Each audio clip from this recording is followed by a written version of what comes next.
Hello YouTube, the CW upfronts were today, so I'm going to talk about my thoughts on the first Batwoman teaser of the pilot, and then some new information that we learned about the Crisis on Infinite Earths crossover. So my thoughts on the teaser trailer for Batwoman, I think it looks really good. It seems really cinematic. They stayed true to what they did in the crossover last year.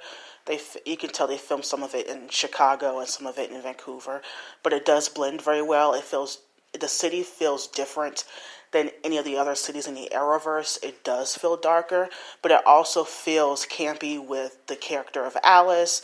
You kind of get that, of course, the Batman feel. And I think Ruby Rose is showcased better here.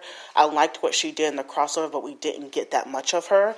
But from what I've seen from this teaser, we get more of Kate, more of Ruby, showing where she came from, how she got to Gotham, showing more of her supporting cast.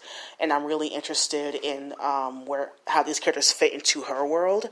And I really like the diversity of the cast. I've been keeping up with the show for a while.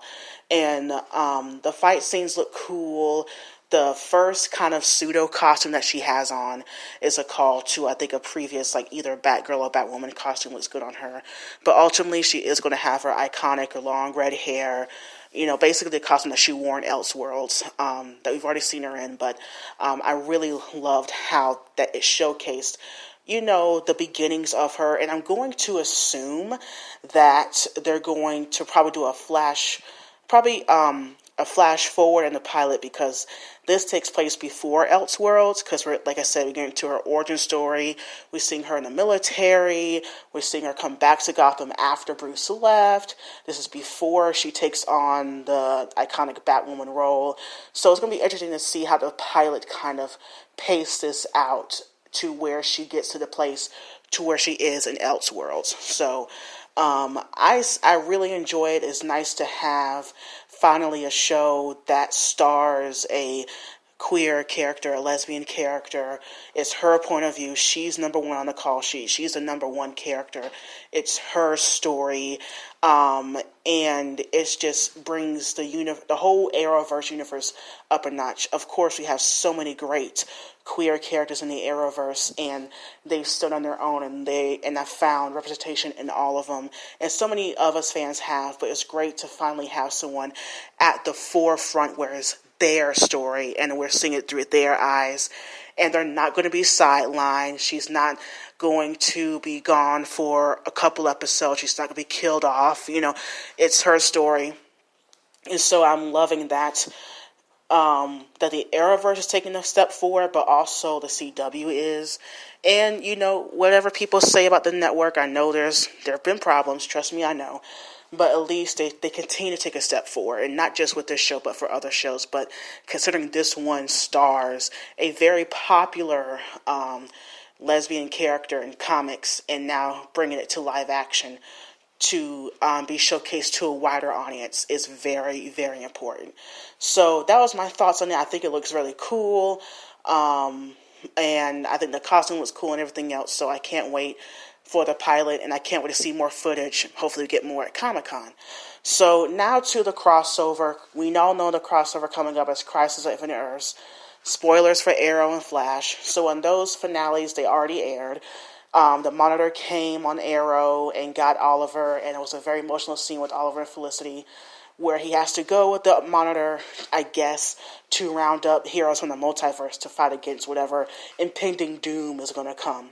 And then on the Flash, we saw the newspaper finally change the date to 2019 to move up the Crisis event. So we got teasers for there, and I'm going to assume that we're going to get a teaser in Supergirl and maybe in Legends. I'm not entirely sure, but to include all that, so it was officially announced that all 5 shows, Arrow, Flash, Supergirl, Legends, and Batwoman, are all going to be involved in the Crisis on Infinite Earths crossover.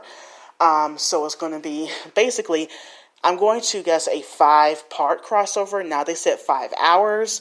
I'm going to say 5 parts. That makes sense. The first 3 episodes are going to, I guess, premiere in December, and the last 2 in January. This is very different to what they did before. So it must be on a very big cliffhanger. So we all know that Arrow ends this year. It only has 10 episodes for season 8. So I'm going to assume that a good chunk of Arrow is going to build up to the crossover, since Oliver is with the Monitor now, and Emily Brett left the show, and all this other stuff. So it's going to be interesting to see how that works out, and is it going to end with Arrow ending, and then I'm guessing the last two is going to kind of basically be like the resolving of it, obviously, because it's the last two parts.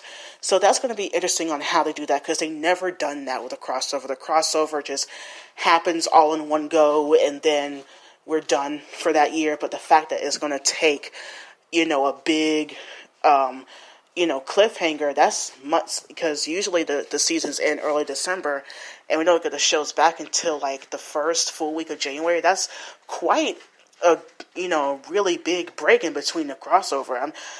That's kind of scaring me a little bit, but anyway, it sounds really exciting. I'm happy that Legends is involved this year. I kind of missed them last year, but I'm happy that they kind of went small for last year's crossover, so we can have a bigger one this year. It makes more sense to me.